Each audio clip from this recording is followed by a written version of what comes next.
All right, hello, everybody. Welcome back. Live at Drew's house, another edition. Hope everybody is doing well as we make our way through May. Cinco de Mayo the other day, one of those holidays that I didn't realize was actually happening until like late in the day when I heard somebody say, be careful on the roads, it's Cinco de Mayo. Hopefully everybody was safe and all that good stuff, but and hope everybody is healthy in a pandemic as we start to see the end of this thing, hopefully. James Paone is joining us. He is a man who we've never actually had on the show directly. We've had him on as a bigger group of musicians, but this is the first time he gets the solo call. James, how are you? Fantastic. Thanks. How are you? Good to see you again. A musician in the area. You also program manager over at the Music Hall in Portsmouth. For those of you who are familiar with the place, it's a good spot. How are things over there? Great. We consider ourselves very lucky at the Music Hall. We closed our doors from mid-March to end of July last summer, and we're able to reopen partially, I think, because we are in New Hampshire. But we brought outdoor programming back at the end of last summer, ran it until it got too cold, and then started doing socially distanced shows inside. And now that the weather's turned again, we're back outside. Okay, yeah. Usually I have these, anybody who's had a theater or a music hall, I've kind of had on, and it's been a little bit depressing. This is kind of uplifting. I think things are finally maybe turning, so I finally get to have this moment with you.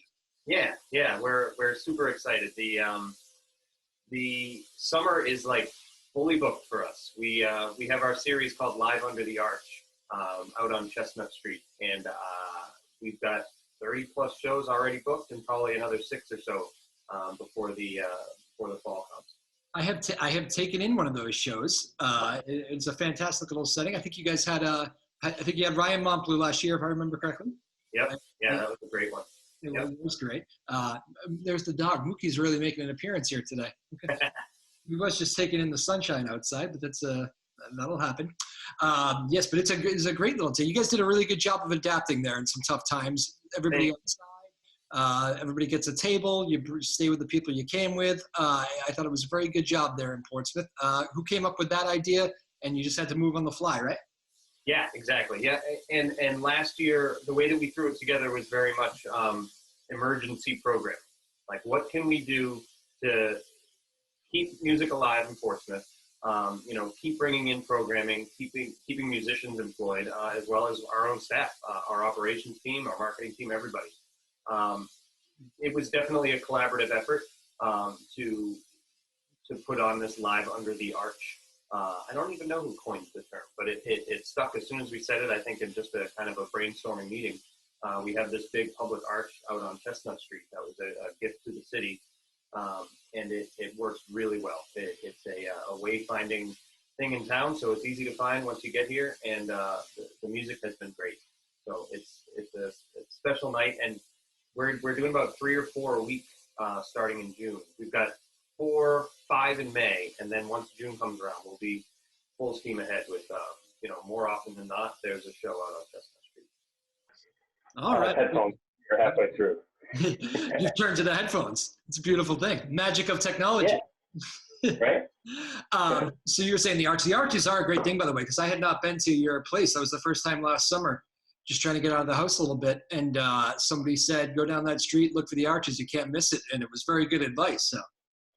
Yeah. It's serving its purpose. What was it like in the, I know it's weird. You have all these, handing out these restrictions. And I know you guys aren't usually a place that likes to really be up in people's faces about stuff. But did you have any issues with that last year? We really didn't. People, I think, were just excited and happy to be able to come to a show, to be able to take in whether it was a concert or we continued with our writers on the New England stage. So we had our authors come in. Just people being able to get out and enjoy something as a group safely. There weren't too many troublemakers, I suppose, is the best way to put it. Masks are a hot topic, but when it comes to, hey, you just got to keep it on. We were allowing people to, once they got to their seats, because we kept them socially distant, they could take their masks off to eat and drink, take in the show. How are the artists? I've been hearing a lot of places give the artists a lot of kind of thumbs up because I'm sure that in a lot of ways they were taking either pay cuts or something was hurting them in some way. But it seems like the musicians really did a good job of wanting to try to help the theaters out and the venues out as well. Is that accurate? Yeah, big time. Yep. They came through for us. Just, it was definitely a collaboration. We need each other to exist, and get through tough times like the pandemic through this past year. In terms of, we made sure that we were paying them what we could, but we turned to the public and said, hey, we're setting up tipping systems. If we would love donations to the music hall in order for us to exist, but please, anything that you can spare, give to the musicians as well. They're going through a tough time. That's very nice. And it was cool to see all that come together. I saw a whole lot of that. And a lot of musicians reaching out to the places, and the places doing the same in return. So I thought that was kind of a cool thing to come out of the pandemic. And hopefully, I'm sure will never be forgotten here in years to come. Right. No, and this is one of the silver linings, is that we got this outdoor series launched.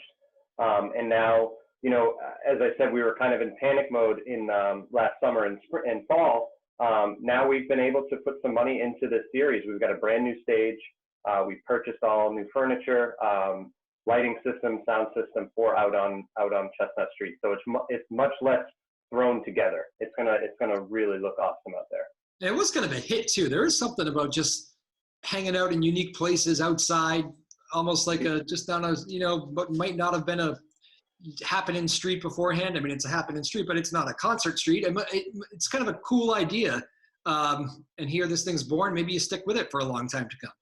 Yeah, that's the plan. This is it's certainly here for this summer, and we've already, we've put it into the budget for next spring and summer too.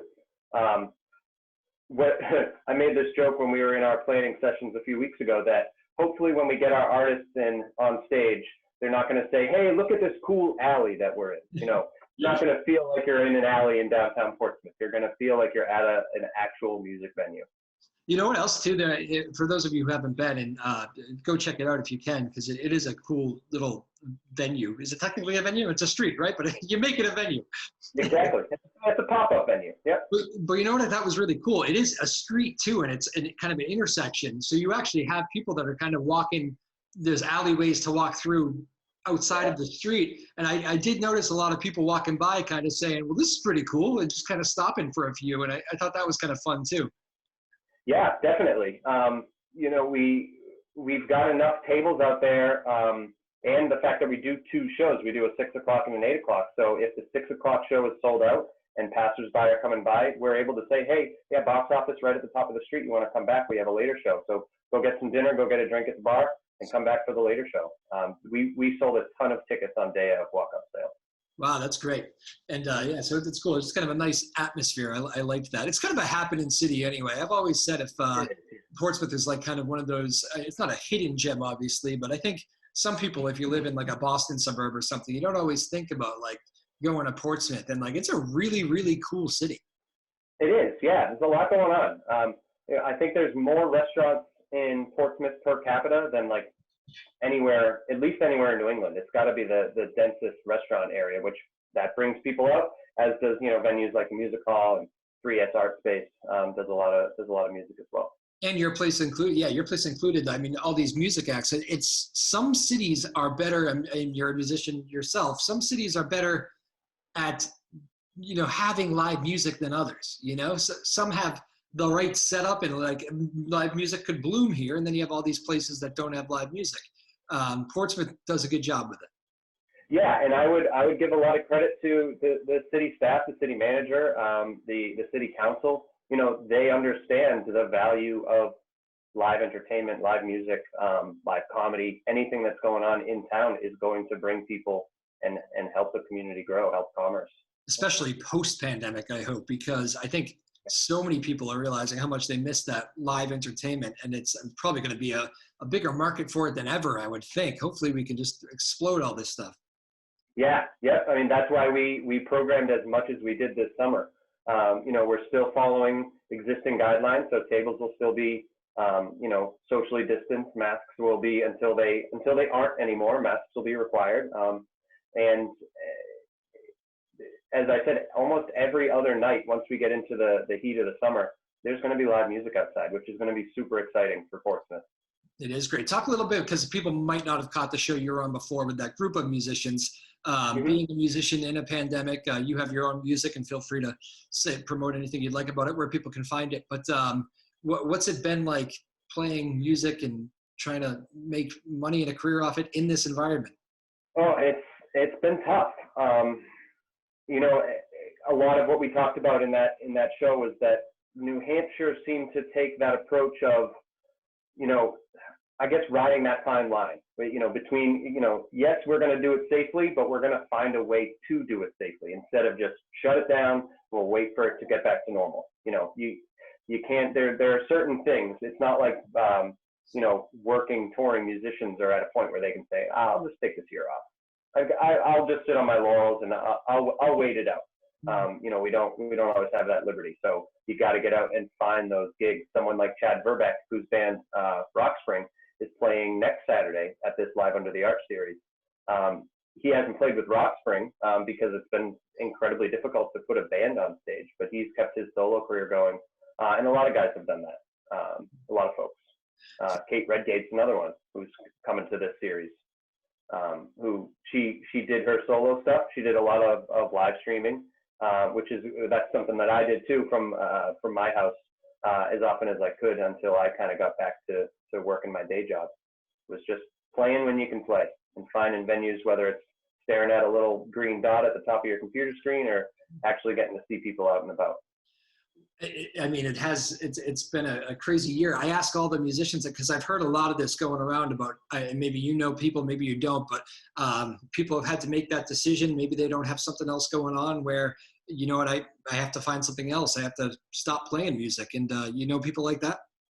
I do, yeah. It's been tough. You know, people, I think at least the optimistic folks are able to say, it's just a pause. I'm putting my guitar up on the wall for right now, and I'm going to go and you know, do something else, whether it's, you know, banging nails or you know, bagging groceries, anything to obviously to keep food on the table and take care of your families. But it's just a pause. And right now I think we're at a really cool spot where we can say, all right, tune up that guitar, reach out to your local programming manager or your bar manager and see if they're getting bands back on stage, because most of them are.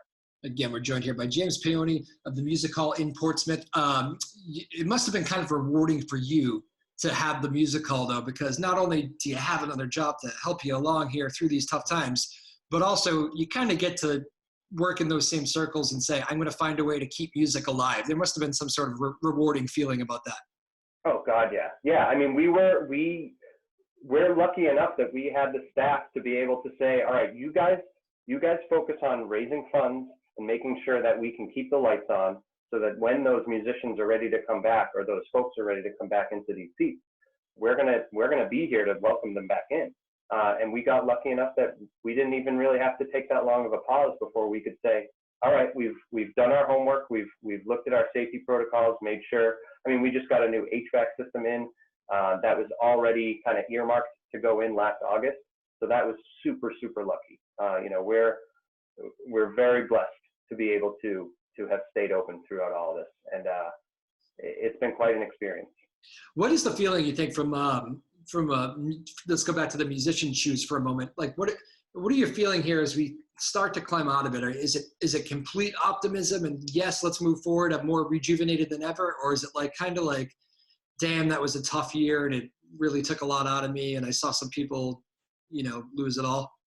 Yeah, I mean, I think for those that are here to see it through the other side, yes, we've all now gone through it together. So there's that optimism of, okay, we just all dealt with this devastating blow. Some of us, you know, obviously had loss of life, loss of family members, loss of careers, and it's, you can't just say, well, you know, so it goes. You have to be able to take a pause and say, wow, that was really tough. But you know what is something that we all can hang our hats on is live music, and that's something that for me as a musician and as a music lover, that's gotten me through some of my toughest times in life, and this being one of them. Yeah, go ahead. You did a little streaming too, right? You were. I did, yeah. Yeah. Are you one of those that kind of was embracing a way to get music out, or are you good with never streaming another thing again after all this? No, I think that it's here to stay, live streaming. You know, in a supplemental way, hopefully. You know, we've been talking about, to put my kind of music business hat back on, we've been talking about this hybrid model where we can now book a show that's at the historic theater, you know, have 800 people come in in several months, not yet, but several months, we can put 800 people together. And then also we can say, all right, hey, if you're not quite comfortable coming back in the theater yet, or you're overseas, or you know, you have some accessibility issues, it's right online. You know, you don't have to buy a ticket and come in. You can buy a ticket and stay right on your couch, taking the show. You know, that's the wonderful thing about diversity of accessibility, is that you want to do it that way, we'll try and do that too. Not every show. I don't think that's realistic, or it also will take some of the gleam off of it. But yeah, it's here to stay, which is cool. Yeah, it is interesting. It's funny some people have done a really good job with it. Even some of the big artists have said, you know what, this is how I'm going to connect with my fans. And I think that's been kind of a fascinating thing to watch too. So very interesting. Again, we're joined here by James Peony of the Music Hall in Portsmouth. So lay out a little bit, let's come full circle a little bit, lay out a little bit more about this year. If you're going to come to Portsmouth and you want to see a show, plan ahead. Obviously, that's going to be a thing for a while, I think. When you said you got some walk-ups, but it's always better to book ahead and get your table or whatever. Tell people the best way to enjoy the experience. Absolutely. So best way to buy a ticket right now, because the box office is not open as often as it used to be for obvious reasons, is to just go right onto the musichall.org, and you can see our whole entire calendar right there. We have a pretty good presence on Facebook as well, so you just type that into the search bar, and we're posting shows on a bi-weekly basis, probably more like, you know, probably once a week. We're uploading another 5 or 6 shows for this Live Under the Arch series, and as we get closer to probably the fall, we can start looking at some larger indoor shows rather. But yeah, this Live Under the Arch thing is it's happening any night of the week. I don't know if I've booked any Mondays, but Sunday, Tuesday, right through Saturday, there's probably a show going on that you want to catch, whether it's a local artist like Rock Spring Chad Verbeck Band, or we have Midnight North coming in June. They are a jam band from out in San Francisco. So super wide range. We've got some jazz in August, even some string quartet, brass quartet stuff going on this summer too. Something for everybody. So it is a little bit of everything there. Yeah, yeah. Is that your job? Is it you who's finding, as your program director? Are you finding all these acts? How does that work? Yeah, so for this series especially, I'm treating this one as my baby, and I've you know, whether it's me reaching out to artists and seeing if they're available, or, you know, agents reaching out to me saying, hey, I've got, you know, X, Y, and Z ready to come back out on the road. You got any dates for me? And so it's been a good mix of those local bands and local singer-songwriters and these touring acts that are coming back for specifically saying, we're ready to do outdoor shows. What do you got? What's the story that kind of made you smile, whether it's been finding an artist for this thing, or maybe it's something actually working one of those nights when there's an artist playing? Is there something where you've been like, that was such a pandemic moment or something? Or Well, you know what's funny? There's a band called Billy Wilder, and they are they're based out of Boston, but they play all over the world really. And their lead singer Avi reached out to me only a couple of weeks ago, and I've been booking this series out since mid-March, and I'm just, you know, we're just about booked up. And he reached out, said, hey, long shot, man, I don't know what you got, but we've got this date, August 14th. We're out on the road. I have this one date I'd like to fill. And I said, dude, that is the only night in August that I have still available. It's all yours. We don't even, you know, I'll listen to your band, obviously, and make sure that you're up to it. But, you know, I recognized his name already. So I was like, no, I think you're good for it. So let's do it. There was a reason that you reached out right at this moment, where I was going through my calendar and said, hey, you know, that was the easiest show I've ever had to book. You did it for me. It was pretty cool. Yeah, it's nice when puzzle pieces fall into place like that, right? Yeah, exactly. What is the What was the opposite of that? What was the moment that didn't make you smile? Like, this is a grind right now. Maybe it's somebody bailing at the last minute. I'm sure there's horror stories, right? Oh yes, for every good experience, there's got to be something to balance it out. I don't know if I could. Again, we've had a pretty great experience. It's been pretty lucky that artists are just hungry to get back out on the road and play some tunes. I can't even. I don't know if I'm just being stupidly optimistic. I can't even think of a bad experience. I'm sure I'll have one, but so far so good. Not even like the table that was like, you brought me the wrong wine or something? Although there are plenty of those. Yeah, and I know I said we didn't have too many, mask-wearing incidences, but yes, there was one that I can remember from last summer that was a bit of a headache. And it wasn't even so much a mask or a social distancing issue. It was really just people were excited to be back out, seeing people face to face, and they just really wanted to talk and catch up. And we had like a solo singer-songwriter up on stage, and it was like, hey, everybody around you can hear you chatting it up right now. This guy's, bearing his heart and soul out there for you. Let's give him your attention. You guys can go to the bar after the show and chat. And catch up. This has come up a few shows in a row now, because I've always mentioned it's one of my pet peeves, like solo artists playing. I mean, I'm sure you've had your own experiences while playing. Right. Is there anything worse? No, there isn't. There really isn't. I think back, Jeff Tweedy had this really memorable moment. I wasn't at the show, but I remember reading about it and then watching it on video, where he basically said that, like, hey, I'm up here bearing my soul to you, giving you everything I've got, and you're out there, talking about, what beer you want to get after the show. Like, yeah, you bought a ticket, you're here to see this, I'm giving it to you, we had this arrangement, and you're not holding up your end of it. Do you learn some tricks over the years on how to deal with that? Is it maybe it's like some cases it's humor, some cases you got to go another mile? Like, what's your philosophy? Kill them with kindness. If you can kind of just finish up your song, take a look at them, and really hey guys, thank you so much for giving me your undivided attention. It really means a lot to me. I'm up here. This is tough for me. Some of these songs really hit me in the bones. I hope that you're connecting with them too. It really feels like you are, and you just kind of look at them like, hey, yeah, I'm looking at you. You're connecting, right, man? You feel this because I'm feeling it. So here's another song. That is great. I love hearing those stories, because they can be tough if you have the wrong audience. I mean, it can be a tough spot. Yeah. Portsmouth in general, I like I said, it's a great little summer night. Great take. You have how many shows in all, you said? We're pushing 40. I think it's at like 36 booked right now. I should get it up to 40 by the end of next week. 40 outside shows. Yeah. Pretty exciting. Yeah, it's pretty wild. It's as I said, chances are you come downtown Portsmouth this summer, there's going to be a show on Chestnut Street that you should check out. It's an easy ride in, lots of parking. Yeah. There's a lot of benefits. Right.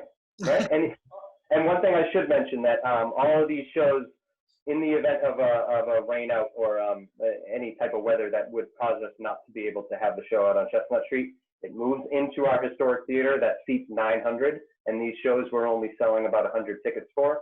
So, if you're comfortable coming inside, we do have I would say the safest venue in New England. It's gigantic. High ceilings, and our HVAC system is brand new, and you'll have plenty of space to spread out if the show does move inside. That is good to know. I'm glad you mentioned that. James Peony, again, joining us final few minutes. We do rapid fire with our guests. You didn't get a chance to do this last time because of we had the groups. Are you ready? Yeah. Best show you've ever booked at the Under the Arches. I guess it's just one summer, but best show you ever. You know what? Not just last summer. Best show you ever booked. Best show I ever booked. Well, I don't think I can't take credit for this. I actually just started program managing. Before that, I was working in operations, front of house, and rentals. But I'll tweak it a little for you. Sorry. Best show I've ever seen at the music hall was Dawes in February of 2019. Blew me away, and everybody in the house. They were just incredible. It was an underplay for them, and they really, really gave us what we came to see. I think about them a lot, because that's one of those bands that, like, it's right at that level where, like, they were kind of exploding, I would say, like really really on that upward trajectory. And there's a lot of groups like that. And I feel like that must have been, I mean, it's devastating for all musicians, but that must have been really devastating to finally be, it's hard to get there. And when you finally get there and you're stopped with something out of your control, that can be devastating. Yeah. And I think, you know, for those guys, they're lucky enough to be able to, I think they like just got there. So they were like, all right, we're good. We can take a pause, you know, hit the studio, write a new album, and we'll be okay.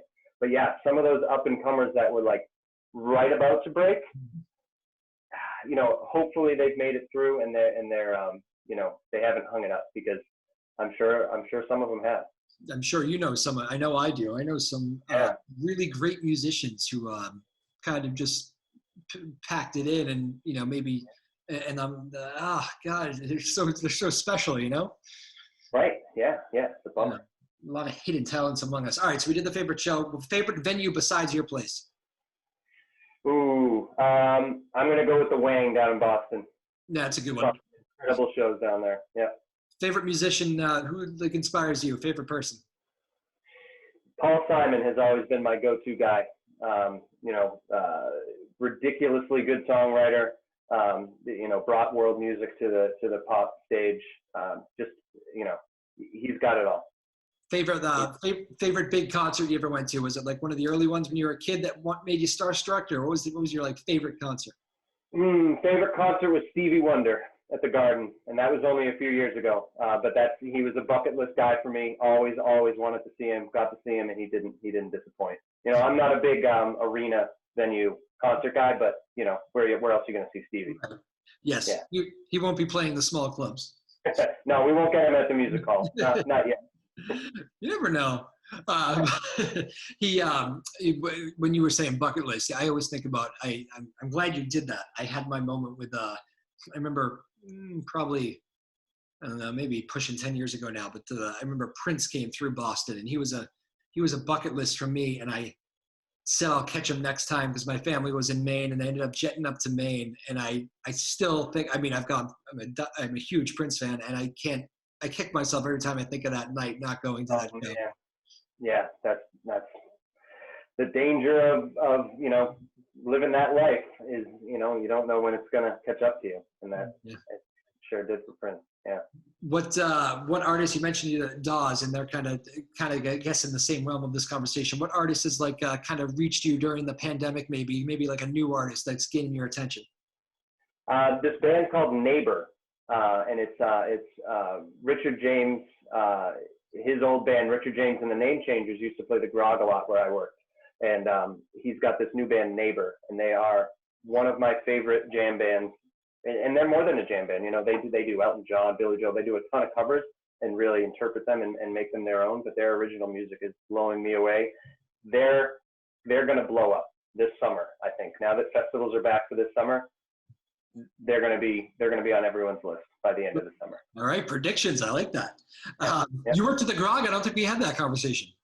Yeah. I was at the Grog for just shy of a decade, bartending, waiting tables, and doing some managing as well. Newburyport staple. That's right. Yeah. Give me the story from that basement down there. What is something that I don't know about that place that you can share? Oh man, there's this band, and occasionally they'll regroup and make music again. It's Dave Hill's old band, Soul Robot, and when I was like 21, 22, even 20, 21, 22, I would go down and see them every Thursday night. Still, I would put those shows like right under Dawes and Stevie Wonder.